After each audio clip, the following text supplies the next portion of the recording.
우리 믿음의 고백 함께함으로 말씀 앞으로 나가겠습니다. 하나님은 나를 사랑하신다. 하나님은 내 인생에 크고 비밀한 계획을 가지고 계신다.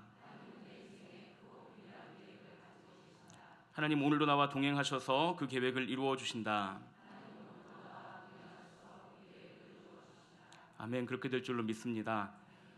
우리는 세상을 살아가면서 많은 것들을 얻으면서 살아갑니다. 그리고 뭔가를 가지게 될 때 그것이 우리에게 굉장히 큰 기쁨을 주죠.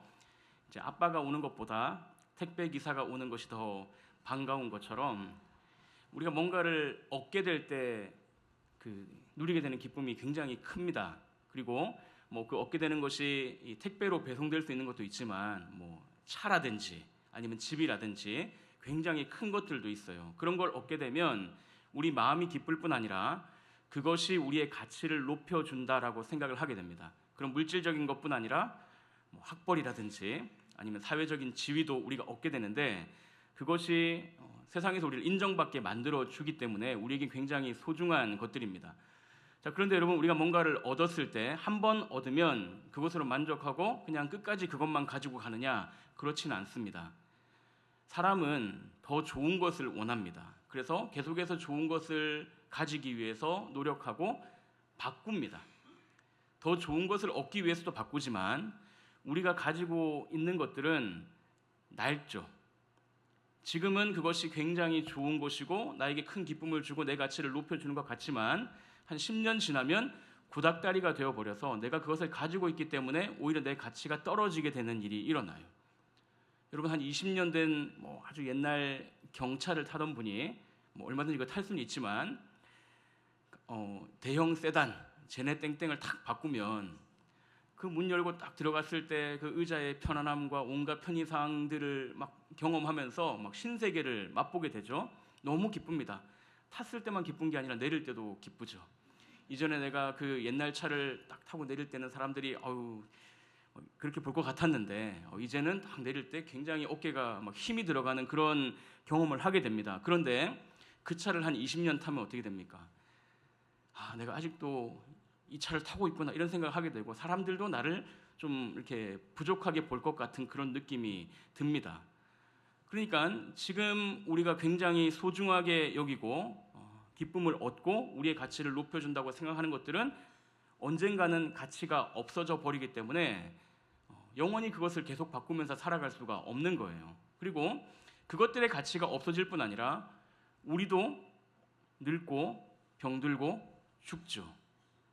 내가 막 더 좋은 걸 계속 가지려고 해도 언젠가는 내가 가지고 있는 그것과 나는 아무런 관계가 없는 날을 우리는 맞이할 수밖에 없습니다. 아무리 가치 있는 것이라고 해도 언젠가는 내 것이 아니에요. 아무리 높은 자리에 올라가도 내가 죽고 없어지면 그 높은 자리가 나하고는 아무런 관계가 없는 것입니다. 그렇다면 사랑하는 성도 여러분, 우리가 이 세상을 살아가면서 정말 이것 없으면 안 된다, 이것 없으면 인생에 아무런 의미가 없다 이렇게 말할 만한, 내가 반드시 얻어내야 할 만한 것이 정말로 있습니까? 내 목숨을 걸고 내가 정말 저 자리까지는 꼭 올라가야 된다, 내가 저런 삶은 꼭 반드시 살아봐야 된다, 그렇지 않으면 삶의 의미가 없다 이렇게 말할 수 있을 만한 것이 정말로 있습니까? 없겠죠? 없을 것 같아요. 그런데 여러분, 있습니다. 우리 예수님께서 그런 것이 있다고 말씀하셨습니다. 마태복음 13장을 보면 예수님께서 여러 가지 비유를 말씀하시는데 그 중에 우리가 가장 잘 알고 있는 비유는 밭에 감추인 보화를 발견한 사람의 비유입니다. 자, 한 사람이 이제 남의 땅에서 농사를 지으면서 먹고 사는 사람인데 이 사람이 하루는 밭을 갈다 보니까 그 밭에 어마어마한 가치를 가지고 있는 보화가 있는 거예요. 자, 그래서 이 사람이 다시 땅을 덮고 집으로 돌아가서 자기의 전 재산을 다 끌어모아 가지고 그 밭을 샀다는 말씀을 예수님께서 하셨습니다. 어떤 것을 가르쳐 주시는 것입니까? 좋은 것을 발견하면 도덕적으로는 좀 문제가 있는 것 같잖아요. 수단과 방법 가리지 말고 네 거 만들어라, 이걸 말씀하시는 것이 아니라 정말로 이 세상에 우리의 모든 것을 다 바쳐서라도, 우리의 생명을 바쳐서라도 얻어내야만 하는 것이 있다는 거예요. 그게 무엇입니까? 천국입니다. 천국은 마치 그와 같다고 말씀하셨어요. 천국이 그렇게 가치가 있는 것은 천국이 황금집과 황금길로 되어 있기 때문에 세상의 모든 돈을 갖다 주어도 더 비싼 거다, 이걸 말씀하시는 것이 아니에요. 천국은 하나님이 계신 곳입니다. 영원하신 하나님과 영원히 함께 있으면서 영원한 복과 기쁨과 생명을 누리는 곳이 천국이에요. 천국은 우리 주 예수 그리스도의 나라입니다. 십자가에 예수님 달리셨을 때 그 옆에 있던 강도가 예수여 당신의 나라에 임하실 때 나를 기억하소서. 오늘 네가 나와 함께 낙원에 있으리라. 그것은 예수님께서 계시는 예수 그리스도의 나라예요. 천국의 가치, 천국에 그 가치가 있다는 것은 예수 그리스도가 그만큼 가치 있는 분이라는 것을 우리에게 말씀하고 있습니다. 그곳은 영원한 곳이기 때문에 우리의 모든 것을 다 바치더라도 아깝지 않고 헛되지 않은 것이 천국이고 그것이 바로 예수 그리스도입니다. 오늘 본문은 그러한 예수 그리스도를 발견하게 되면서 너무나 감격에 찬 고백을 하고 있는 한 사람을 우리에게 보여주고 있습니다. 바울입니다. 바울이 자신이 예수님을 만났을 때 그분이 얼마나 귀하고 아름답고 영광스러운 분이신지, 또 그분을 만나고 난 이후에 자기의 삶이 얼마나 아름답게 변했는지를 우리에게 이야기를 하고 있습니다. 저는 오늘 본문을 통해서 여러분들과 함께 두 가지 진리를 함께 나누려고 합니다. 첫 번째는 하나님은 우리의 눈을 여셔서 그 무엇과도 비교할 수 없는 예수 그리스도의 영광을 보게 하신다는 것입니다. 그리고 두 번째, 그렇게 예수 그리스도의 압도적인 영광을 발견한 사람은 목표와 방향이 있는, 열정이 있는, 표대를 향해 달려가는 인생을 살게 된다는 것입니다. 바라기는 오늘 이 말씀을 통해서 우리 모두가 예수 그리스도를 발견하고 그분 안에서 하나님께서 일으키시는 위대한 변화를 경험하게 되기를 축복합니다. 오늘 본문 7절을 보면 이렇게 시작하고 있습니다. 그러나 무엇이든지 내게 유익하던 것을 내가 그리스도를 위하여 다 해로 여길 뿐더러. 지금 여기서 바울이 상업 거래의 이미지를 사용하고 있어요. 유익이라는 것은 이제 이득이 되는 것들입니다. 나에게 이득을 가져다 주는 것들. 그리고 해라는 것은 손실을 의미합니다. 그러니까 바울에게 자기에게 이득을 가져다 주는 것들의 목록이 있고 손해를 가져다 주는 것들의 목록이 있습니다. 그런데 지금 바울이 이전에 자기에게 이득을 가져다 주는 것을 이제는 손실을 가져다 주는 것으로 이제 목록을 옮겼다고 이야기를 하고 있어요. 자, 그러면 여러분, 바울이 왜 그렇게 했겠습니까? 이게 더 이상 정말 아무것도 아니기 때문이 아니라 이것들과 비교할 수 없는 압도적인 이익을 주는 것이 나에게 생겼기 때문에 더 이상 내가 요거 얻으려고 막 살면 이걸 잃어버리니까 이건 나에게 더 이상 이제 이득이 아니라 손해가 된다, 이렇게 말을 하는 거예요. 그러면 여러분, 이전에 바울에게 이득을 가져다 주는 것들은 무엇입니까? 빌립보서 3장 5절과 6절을 보면 바울이 이렇게 말합니다. 나는 8일 만에 할례를 받고 이스라엘 족속이요 베냐민 지파요 히브리인 중에 히브리인이요 율법으로는 바리새인이요 열심으로는 교회를 박해하고 율법의 의로는 흠이 없는 자라. 자, 할례를 받았습니다. 그리고 이제 민족적으로 자기는 이스라엘 정통 이스라엘 혈통이에요. 그리고 자기 가문도 좋고 바리새인이라는 사회적인 지위도 있고 율법을 너무나 소중하게 여겨서 다른 사람을 박해할 정도의 열심을 가지고 있습니다. 여러분, 누군가를 박해해 보셨어요? 웬만한 열심으로 할 수 있는 게 아닙니다. 여러분, 근데 이런 어떤 혈통이라든지 율법에 대한 지식과 열심은 바울이 속해 있는 유대 사회에서 굉장히 소중한 것들이에요. 근데 바울은 이 모든 것을 다 갖추고 있습니다. 그러니까 유대 사회 안에서 바울은 어깨에 힘 좀 줄 수 있는 거예요. 나 이런 사람이다 라고 할 수 있는 겁니다. 자, 그런데 바울에게 있어서 이러한 조건들은 바울의 사회적인 가치만 높여주는 것이 아니라 하나님 앞에서 자기를 내세울 만한 조건이 되었습니다. 내가 율법을 이만큼 잘 알고 있고 나는 정통 아브라함 후손이고 난 이렇게 하나님의 말씀에 열심히 있으니까 나는 하나님 앞에 받아들여질 수 있다. 나는 의롭다. 바울은 그렇게 생각을 했습니다. 하나님 앞에 의롭다는 것은 천국에 들어갈 수 있는 조건이에요. 그러니까 바울에게 있어서 이런 자기의 혈통과 율법 지식과 이런 것들이 얼마나 가치가 있었겠습니까? 너무나 소중한 이익 목록에 딱 있는 겁니다. 자, 그런데 바울이 변했어요. 이제는 이게 바울에게 이익이 아니라 손해가 된다라고 바울이 이야기를 하고 있습니다. 심지어 배설물과 같다, 똥과 같다. 여러분, 도대체 바울에게 어떤 일이 일어난 것입니까? 8절과 9절을 보면 이렇게 이야기를 하고 있습니다. 내가 또한 모든 것을 해로 여김은 내 주 그리스도 예수를 아는 지식이 가장 고상하기 때문이라. 내가 그를 위하여 모든 것을 잃어버리고 배설물로 여김은 그리스도를 얻고 그 안에서 발견되려 함이니. 예수 그리스도를 아는 지식이 가장 고상하기 때문이다. 이 가장 고상하다는 말은 압도적인 가치, 그 무엇과도 비교할 수 없는 가치를 의미하는 말이에요. 그러니까 바울이 그동안 정말 소중하게 여기고 가치 있게 여기던 것들이 있었는데 예수 그리스도를 발견하고 나니까 이제 그 모든 것들이 배설물과 같아 보이더라. 바울이 그렇게 말을 하고 있어요. 여러분, 이것은 너무나 놀라운 변화입니다. 왜냐하면 본래 바울이 배설물처럼 여기던 것이 무엇이냐? 예수 그리스도였습니다. 바울에게 있어서 예수 그리스도는 나사렛 이단 괴수입니다. 자기를 하나님의 아들이라고 말하는 신성 모독자였습니다. 그렇게 막 사람들을 홀리고 다니다가 결국 정체가 들통나서 십자가에 처형당한 저 나사렛 출신의 좀 정신 나간 청년, 그 이단 괴수, 사이비 메시아에 불과한 존재였어요. 자, 그런데 누군가가 그런 예수를 막 추종하고 그런 예수를 막 전하고 다니고 그런 예수를 하나님이라고 하면서 예배를 하는 것을 바울이 보게 된다면 어떻게 하겠습니까? 박멸해야 됩니다. 그런 사람은.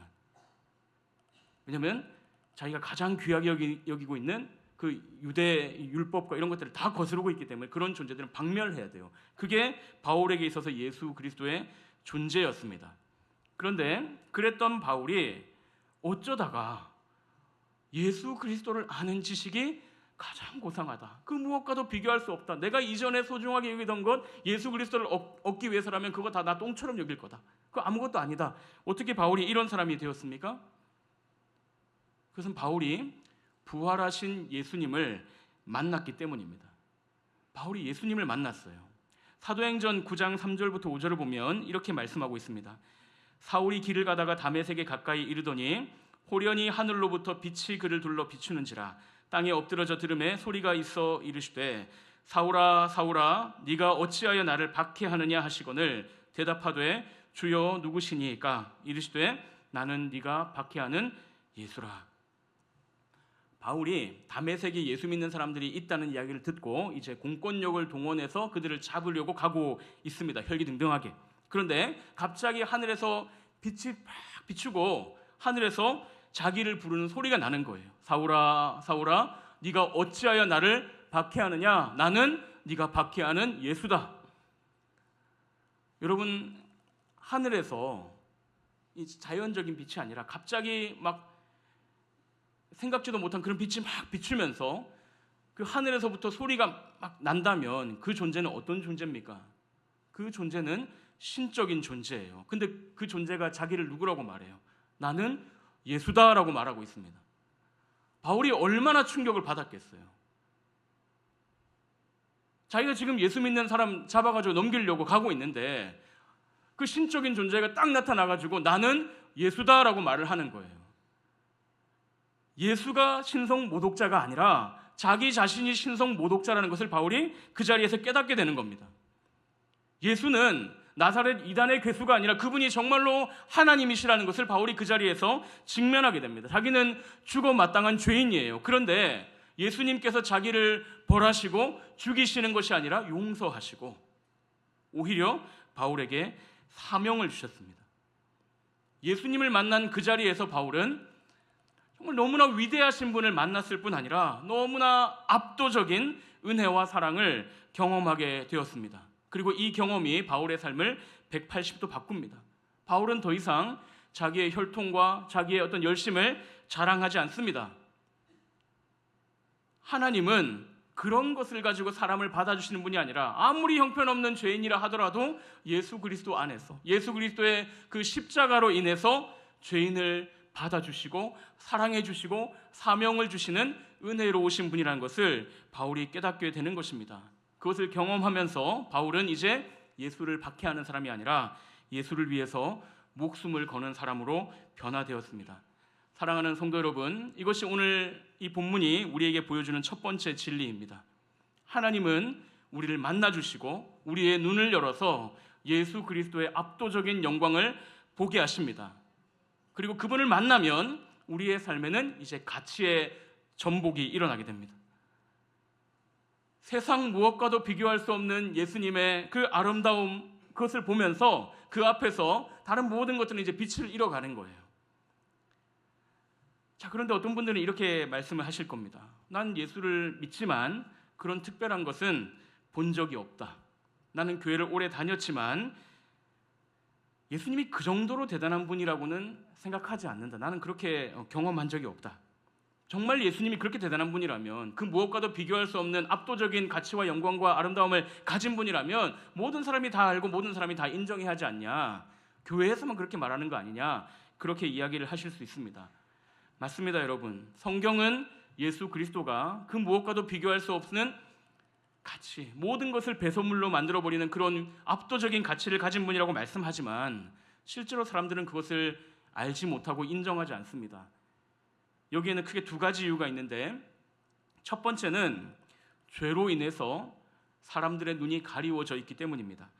고린도후서 4장 4절에서 바울이 이렇게 이야기를 합니다.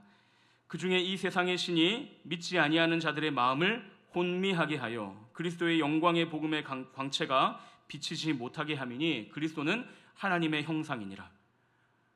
예수님의 영광의 빛이 비춰지고 있어요. 그런데 사람들의 마음이 혼미해서 그것을 알아보지 못합니다. 여러분, 예수님 당시에 그 바리새인들과 사두개인들과 서기관들, 이런 사람들이 예수님을 직접 봤습니다. 우리는 이렇게 얘기하잖아요. 와, 나 예수님을 직접 볼 수 있다면, 그분이 하시는 그 놀라운 말씀을 내가 들을 수 있고 그 기적들을 본다면 나 더 잘 믿을 것 같은데, 이렇게 생각하지만 직접 본 사람들이에요. 이 사람들은 예수님 말씀도 들었고 그 놀라운 기적들을 옆에서 봤습니다. 그런데 이 사람들이 어떻게 합니까? 예수님을 믿는 것이 아니라 예수님을 박해하고 예수님을 죽여버립니다. 바울도 마찬가지죠. 바울이 예수님에 대한 이야기를 얼마나 많이 들었겠어요. 그렇지만 그 예수님이 하나님의 아들이시고 그분이 위대하시다는 말은 바울은 하나도 받아들이지 않고 그냥 예수님을 싫어하고 미워하고 박해하고 예수 믿는 사람을 잡아 넘기려고 하는 그런 삶을 살았어요. 눈이 가리워져서 예수 그리스도의 영광을 보지 못하는 것입니다. 여러분, 지금도 마찬가지입니다. 우리가 사람들에게 예수님을 전하면 사람들이 우리의 말을 듣고 와, 예수님은 정말 대단하시다, 이렇게 반응하는 사람은 거의 없어요. 우리 주변에 어떤 사람들이 막 어려운 상황에 있을 때 우리가 기도해 주잖아요. 같이 막 기도해 주고 이렇게 했을 때 우리가 기도한 대로 하나님께서 일하셔서 뭐 건강이 좋아지기도 하고 사업이 풀리기도 하고 뭐 기적이 나타나는 그런 일들이 실제로 있습니다. 그러면 그 사람들이 어떻게 해요? 처음에는 네가 기도하니까 됐어, 하나님이 정말 해주셨나 봐, 이렇게 하는데 조금만 시간이 지나면 다시 원래대로 돌아가는 경우가 대부분이에요. 보아도 알지 못하고 경험해도 인정하지 않는 것이 사람의 마음 상태입니다. 자, 두 번째 이유는 세상의 구조적인 문제예요. 혹시 이 광고 카피를 알고 계신지 모르겠습니다. 어떻게 지내냐는 친구의 질문에 그랜저로 대답했다.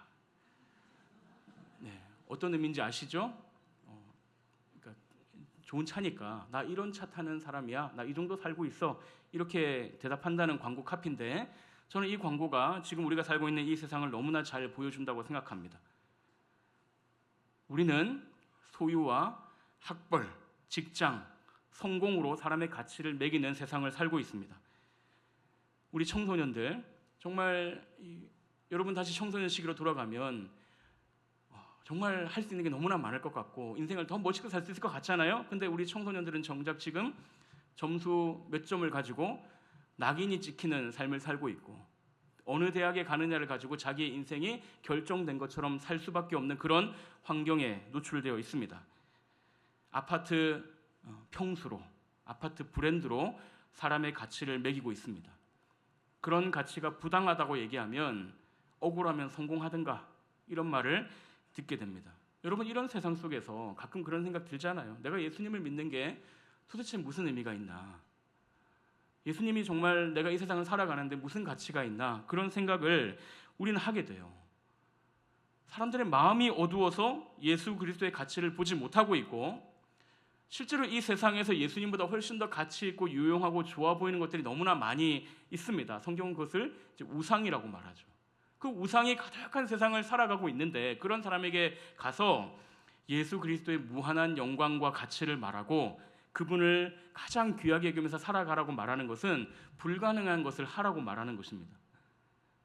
그래서 어쩌면 우리에게도 너무나 어려운 일인지 몰라요. 그런데 사랑하는 성도 여러분, 여기에 복음이 있습니다. 바울이 이 비교할 수 없는 예수 그리스도의 영광과 아름다움을 어떻게 깨닫게 되었습니까?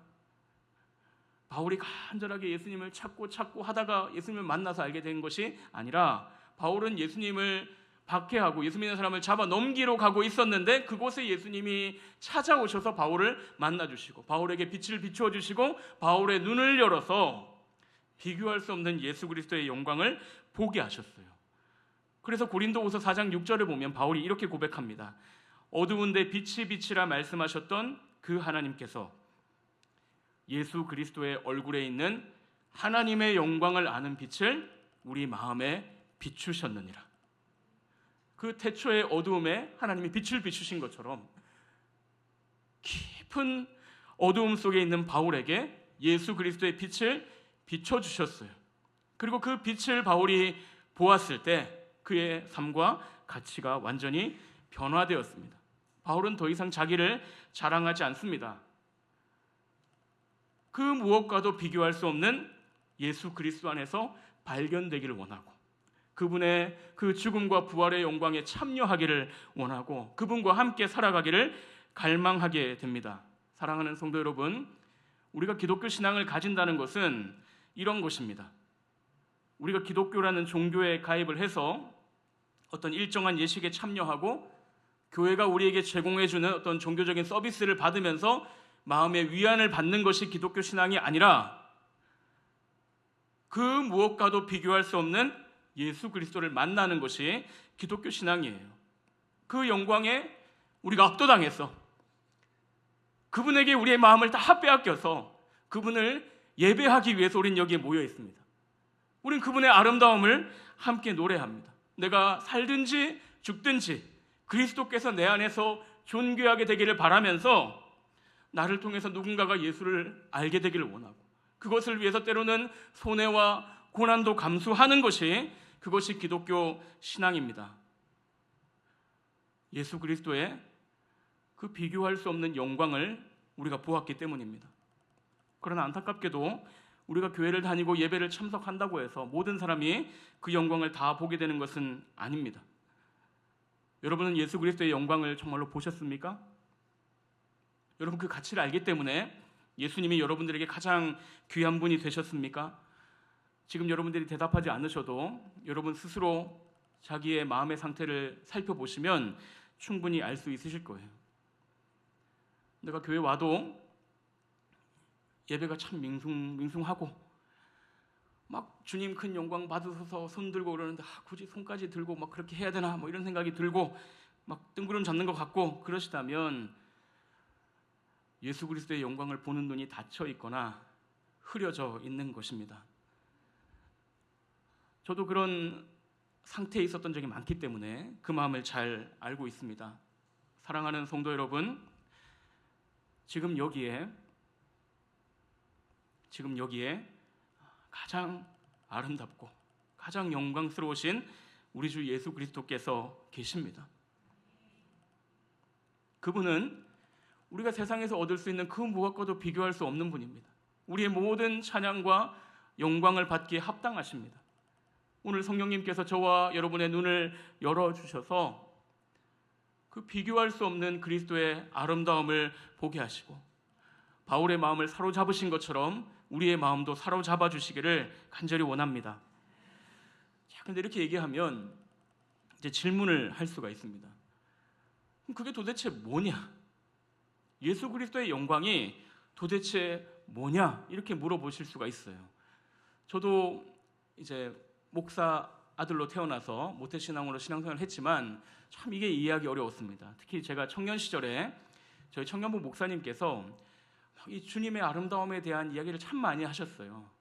늘 막 감격에 차셔서 막 주님의 아름다움을 뭐 보고 막 이런 말씀 하시는데 도무지 그게 무슨 말인지 이해가 안 되는 거예요. 그러니까 대강 뭐 그런 거겠지 짐작은 되지만 실제로 뭐 저렇게까지 막 하시나 이런 생각이 들었던 때가 참 많이 있습니다. 그러다가 이제 20대 중반에 제가 이 십자가의 은혜와 저를 향한 이 예수님의 사랑을 좀 깊이 깨닫는 시간들을 가지고 나서 그 후로는 저도 예수님의 아름다움을 노래합니다. 아까 우리가 불렀던 찬양, 모든 시선을 주님께 드리고 전능하신 하나님을 느낄 때 내 삶이 그의 역사가 된다. 그 주님의 아름다움을 바라보기 위해서 내 시선을 드리는 것이 정말 소망이 되고 그렇게 살아가고 싶어져요. 자, 그런데 이 예수님의 아름다움을 실제로 설명하기는 쉽지 않습니다. 저도 여러분들에게 어떤 교리적인 신학적인 설명을 얼마든지 할 수 있어요. 그렇지만 제가 설명을 해보니까 설명을 많이 하면 할수록 더 밝게 드러나는 것이 아니라 오히려 가려지는 것처럼 느껴질 때가 많았습니다. 그것은 제가 잘 설명하지 못하기 때문이기도 하지만 이게 경험이기 때문이에요. 고기를 한 번도 안 먹어본 사람에게 고기 맛을 아무리 설명해 줘봤자 그 사람은 고기 맛을 알 수 없는 것과 마찬가지 이치입니다. 예수님의 아름다움은, 예수님의 영광은, 예수님의 가치는 이론이 아니라 우리가 실제로 보는 것입니다.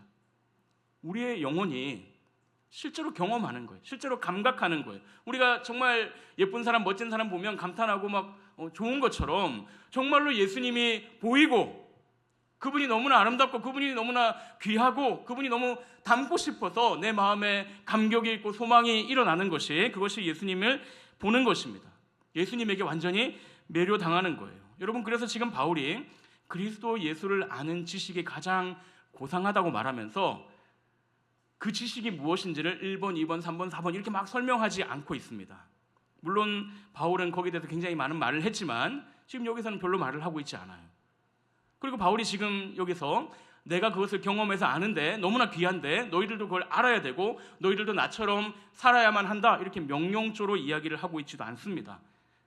설명한다고 해서 알 수 있는 것도 아니고 명령한다고 해서 살 수 있는 것도 아니기 때문입니다. 대신에 바울은 이 영광이 자기의 삶을 어떻게 변화시켰는지를 이야기하고 있습니다. 빌립보서 3장 12절부터 14절입니다. 내가 이미 얻었다 함도 아니요 온전히 이루었다 함도 아니라 오직 내가 그리스도 예수께 잡힌 바 된 그것을 잡으려고 달려가노라. 형제들아, 나는 아직 내가 잡은 줄로 여기지 아니하고 오직 한 일, 즉 뒤에 있는 것은 잊어버리고 앞에 있는 것을 잡으려고 표대를 향하여 그리스도 예수 안에서 하나님이 위에서 부르신 부름의 상을 위하여 달려가노라. 지금 바울이 자기의 삶을 열심히 달려가고 있는 경주자로 이야기를 하고 있어요. 예수님께서 바울의 삶을 완전히 사로잡았어요. 그래서 바울은 이제 예수님만 보고 달려가요. 걸어가지 않습니다. 여러분, 정말 중요하고 정말 가지고 싶은 게 있어요. 막 저희 지금 마트 열었는데 한정 판매 한다는 거예요, 오늘. 그러면 걸어가실 거예요? 다 뛰어가잖아요. 정말 중요한 거 얻으려면, 그거 정말 내가 반드시 얻어야 된다면 우리 뛰어갑니다. 그럼 바울은 달려간다는 거예요. 나는 걸어가는 인생이 아니라 달려가는 인생이다. 내가 이전에 부끄러운 일도 있었죠. 율법주의자로 살면서 했던 부끄러운 일도 있었고, 내가 예수 믿고 나서 한 30년 살면서 막 누구보다도 많은 업적도 이루었는데 그거 다 뒤로 하고 나 이제 앞에 있는 것 바라보면서 여전히 남아있는 그분의 그 부르심의 상을 바라보면서 나는 달려가는 인생을 살고 있다. 내가 예수를 만나니까 이런 삶을 살게 되더라. 바울이 지금 그렇게 이야기를 하고 있습니다. 여러분, 이것이 오늘 본문에서 우리가 깨닫기 원하는 두 번째 진리입니다.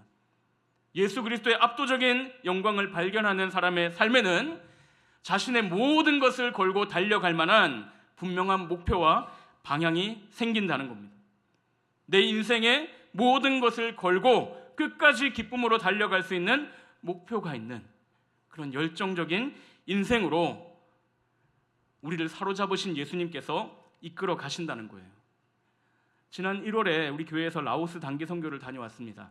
저희 교회에서 협력하고 있는 김영진 선교사님과 함께 이제 오지 마을에 가서 저희가 여러 가지 사역들을 했는데, 그 선교사님은 그게 그분의 사명이에요. 라오스에 이제 복음을 알지 못하는, 듣지 못하는 교회가 없는 한 7,000개의 마을이 있는데, 그게 우리나라처럼 이렇게 뭐 평지 이런 데 있는 게 아니라 다 막 산간 지역에 있고, 여러분 한번 가보셔야 됩니다. 거기가 얼마나 가기가 어려운 곳인지. 막 그런 곳에 찾아가가지고 복음을 전하는 것을 자신의 사명으로 여기고 계셨어요. 근데 우리가 옆에서 보는데, 아유, 저분 너무 참 안 됐다, 왜 저렇게 힘들게 사나, 이런 생각이 드는 게 아니라 정말 그분 안에 있는 기대와 열망, 기쁨이 우리가 막 느껴져요. 사실은 저희가 다녀오고 난 다음에 선교사님께서 뇌동맥류가 발견돼서 한국에 와서 시술을 받고 가셨는데 시술 끝나고 얼마 안 있다가 다시 금방 가셔가지고는 기도 편지가 왔는데 새로운 지역을 개척했다고 기도 편지를 보내셨더라고요. 사실 제가 라오스 선교를 갈 때 저에게 고민이 있었습니다. 제가 특별히 잘못 살고 있는 건 아니었고 저에게 맡겨주신 교회 사역을 소홀히 하고 있는 것도 아니었지만 어느 순간 제 마음에 열정이 식고 있다는 생각을 하게 됐어요. 뭔가를 막 하고는 있는데, 많은 걸 하고는 있는데 내가 정말 더 열심히, 더 뜨겁게 하고 싶은 그런 마음들이 잘 안 생기는 거예요. 그러다가 제가 선교사님을 보면서 제 문제가 무엇인지를 알게 되었습니다. 일이 없어서가 아니라, 방법을 몰라서가 아니라 예수 그리스도께 완전히 사로잡혀 있지 않았기 때문이에요. 한 사람의 인생이 예수 그리스도께 사로잡히면 예수 그리스도를 향한 열망이 그 사람을 얼마나 힘있게 이끌어가는지, 얼마나 아름답게 이끌어가는지를 제가 선교사님을 보면서 다시 한번 깨닫게 되었습니다. 사랑하는 성도 여러분, 예수님께서 우리를 이끌어가시는 가슴 벅찬 삶이 있습니다. 우리의 모든 것을 다 걸어도 아깝지 않은 삶, 우리를 달려가게 만드는 삶이 있습니다. 사랑하는 여러분, 오늘 우리는 우리 자신에게 물어봐야 돼요. 나는 무엇을 위해 살고 있는가? 지금 내 마음을 뛰게 하고 지금 내 삶을 이끌어가고 있는 것은 무엇인가? 내 삶의 방향은 어디로 향하고 있는가? 여러분, 만약 우리가 예수 그리스도의 영광에 감격하고 열정적으로 살아갔던 것이 과거의 일이라면, 지금은 다른 것이 그 자리를 대체하고 있거나 아니면 지금은 인생에 특별한 기쁨과 열정이 없다고 한다면 그것은 너무나 불행한 일이에요. 옛날에 아무리 많은 일을 했더라도 여러분, 그것으로 만족하지 마십시오. 지금 바울은 이미 얻었다고 생각하거나 다 이루었다고 생각하지 않습니다. 아무리 대단한 일을 했다 하더라도 우리 앞에 더 큰 영광이 있다는 것을 바울은 알고 있고, 그 무궁한 영광을 위해서 달려가는 인생을 살고 있습니다. 하나님은 우리를 그런 삶으로 부르십니다. 사랑하는 성도 여러분, 이것이 모든 사람이 다 선교사가 되어야 되고 그렇게 해야 된다는 말씀은 아닙니다. 이미 우리가 그런 삶으로 부름받았고 그런 삶에 참여하고 있다는 것을 우리가 알았으면 좋겠습니다. 우리 주일학교 선생님들 이제 얼마 전에 여름 사역 끝났는데 자기 휴가 써가면서, 자기 돈 쓰고 자기 시간 써가면서 그 성경학교와 수련회에 참여하는 거, 왜 그렇게 합니까? 우리 어린 자녀들이 예수 그리스도를 알고 그분의 사람으로 살아가는 것이 가장 귀하다는 표대가 그들 앞에 있기 때문입니다. 주일 아침에 교회 오면 아무도 교회 오지 않은 그 한 6시 좀 넘은 시간에 차량위원회실 앞을 빗자루로 쓸고 계신 분이 계세요. 아마 교회 마당 쓰는 마음으로 쓸고 있지 않을까 생각합니다. 우리 차량위원들 참 더운데 고생 많이 하시고 때로는 욕까지 먹어가면서 많이 수고하십니다. 그분들이 그런 대접 받을 분들이 아닙니다. 왜 합니까? 우리 성도들이 여기 와서 하나님을 예배하는 것, 그것을 위해서 그 그리스도를 향한 표대를 바라보면서 달려가고 있는 것입니다. 우리 교회 안에 이미 그런 삶에 동참하고 있는 분들이 너무나 많습니다. 우리가 교회 안에서만 그렇게 하는 것이 아니죠. 우리의 삶의 자리에서, 우리 가정에서 우리가 왜 말을 좋게 하려고 하고 참으려고 합니까? 우리 가정에 그리스도께서 주인이 되셔서 그분이 하시는 일이 나타나기를 바라기 때문에, 우리의 자녀들과 우리의 배우자들이 그리스도의 사람으로 살아가기를 원하기 때문에 그 표대를 바라보면서 우리가 그 일을 하고 있습니다. 사랑하는 성도 여러분, 우리는 이미 그 표대를 주님으로부터 받았고 어느 정도 그 표대를 향해 달려가고 있습니다.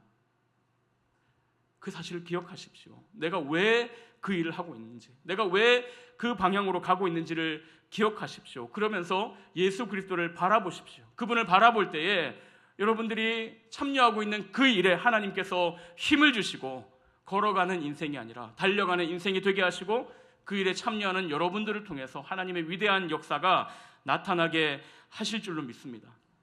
우리가 함께 꿈꾸면 좋겠습니다. 모든 성도들이 예수 그리스도의 영광에 사로잡혀서 그분을 향해서 끝까지 달려갈 목표가 인생을 살아가는 것, 특별히 우리의 다음 세대가 그렇게 살아가는 것, 우리가 그렇게 살아서 지금 이 세상에서 짓밟히고 있는 우리 주님의 이름이 다시 높임을 받으시는 그 영광의 날을 우리가 꿈꾸고 그런 삶을 살아가시기를 주님의 이름으로 축복합니다. 이제 말씀을 정리하겠습니다. 사랑하는 여러분, 오늘 우리는 바울의 고백과 삶을 통해서 한 사람에게 예수 그리스도의 영광을 보여주시고 그 사람의 삶을 너무나 놀랍게 변화시키시는 하나님의 은혜를 함께 살펴봤습니다. 이 말씀을 준비하면서 제 마음에 두 가지 부담이 있었습니다. 첫 번째는 지금 삶이 너무 어려워서 예수 그리스도의 영광을 이야기하는 것이 무가치하게, 무의미하게 생각되는 분들에 대한 부담입니다. 그런 분들에게 제가 간곡하게 말씀을 드립니다. 여러분, 바울의 이 위대한 고백은 그가 언제 죽을지 알 수 없었던 감옥에서 나온 고백입니다. 바울이 자기 삶이 너무 좋아서 이런 고백을 하는 것이 아니라 사람의 눈에는 정말 절망적이고 소망이 전혀 없는 그런 상황이 있었지만 그 감옥도 바울의 눈에서 예수 그리스도의 영광을 가릴 수가 없었던 거예요. 오히려 그 감옥이 예수 그리스도의 영광을 더 깊이 경험하고 자랑하는 현장이 되었습니다. 사랑하는 여러분, 우리 삶에 있는 그 어려운 일들이 우리를 힘들게 할 수 있습니다. 그렇지만 가장 귀한 우리 주님께서 내 안에 계십니다. 우리가 그분 안에 있으면 그분으로부터 세상은 줄 수 없는 기쁨과 능력이 주어집니다. 여러분의 그 고난을 통해서 그리스도의 영광을 더 밝히 보게 되는 은혜가 있기를 축복합니다. 두 번째 부담은 지금 이 영광에서 너무나 멀리 떨어져 있고 이것을 부인하고 심지어 조롱까지 하는 가족이나 지인을 보는 분들에 대한 부담입니다. 여러분, 그들이 바뀌지 않을 것 같아 보이죠? 그런 분들에게도 말씀을 드립니다. 우리가 가슴 아파하는 사람이 어떤 상태에 있든지 그 사람이 누구이든지 예수님을 만나기 전에 바울보다 심한 사람은 없을 겁니다. 하나님께서 바울도 만나주시고 바울도 변화시키셨다면, 바울에게 예수님의 영광을 보여주시고 그를 용서하시고 달려갈 만한 삶을 허락하셨다면 그들에게는 왜 그렇게 하지 못하시겠습니까? 오늘 이 말씀을 하나님의 약속으로 여기시고 소망을 가지고 기도하시기를 바랍니다. 오늘 우리에게 이 소원을 주신 하나님께서 우리의 눈을 열어주실 줄로 믿습니다. 예수님의 영광을 보게 하시고 그 영광으로 우리를 사로잡으시고 끝까지 달려가는 인생으로 우리를 인도하실 줄로 믿습니다. 그런 삶을 살아가시기는 저와 여러분들이 되시기를 주님의 이름으로 축원합니다. 우리 시간 말씀을 기억하면서 함께 기도하겠습니다. 이렇게 기도하면 좋겠습니다.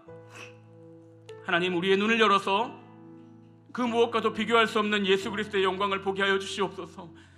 혼미해져 있는 우리의 마음에 하나님의 영광의 빛을 비추어 주셔서 예수 그리스도가 우리가 얻기 원하고 우리가 누리기 원하는 그 무엇과도 비교할 수 없이 아름다우시고 가장 좋으신 분이라는 것을 오늘 우리의 영혼이 깨닫게 하여 주시고 그 주님의 아름다움에 우리가 사로잡혀서 주님이 우리의 힘이 되고 능력이 되고 우리의 삶의 방향이 되는 이 은혜의 역사를, 바울에게 하신 그 역사를 오늘 우리에게도 허락하여 주시옵소서. 바울을 부르셔서 달려갈 목표가 있는, 표대가 있는 인생으로 부르셔서 그의 삶을 다 바쳐서 그 길을 달려가게 하신 것처럼 하나님, 우리도 예수 그리스도를 바라보며 예수 그리스도 안에서 그분이 주시는 능력을 힘입어 인생을 허비하지 아니하고 천국을 향하여, 하나님을 향하여, 주님을 향하여 달려가는 인생이 되게 하시고, 지금 우리가 그 영광에 참여하면서 하고 있는 모든 일들이 어떤 의미가 있는지 예수 그리스도 안에서 다시 한번 발견할 수 있도록 주님 은혜를 내려 주시옵소서. 우리 말씀을 기억하면서 간절한 마음으로 함께 기도하겠습니다. 하나님 아버지, 감사합니다.